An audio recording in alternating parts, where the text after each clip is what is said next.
রাগ হয় না, আসলে হাজিরা জানেও তো না যে হজে যায় কি আনতে হয়।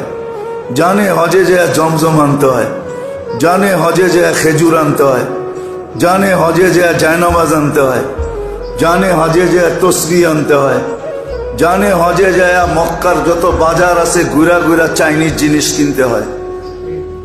জানে না মক্কার থেকে কি আনতে হয়, জানে না মিনার থেকে কি আনতে হয়, জানে না আরাফা মুজদালিফার থেকে কি আনতে হয়, জানে না মদিনায় যে কি আনতে হয় এটা জানে না। জানে মদিনার থেকে মেদুনার খেজুরের বাগান কোনটা, বাজার কোনটা, আগে ওইটা জিজ্ঞেস করে খেজুরের বাজার কোনটা, খেজুর আনতে হবে এটা জানে, কিন্তু কি আনতে হবে এটা জানে না।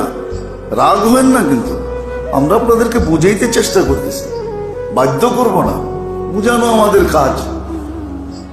মানা না মানা এটা আপনার অভিরুচি, এটার উপর আমার কোনো হস্তক্ষেপ নেই। মানবেন আপনার চোখে দেখবেন, না মানবেন তাও আপনার চোখে দেখবেন।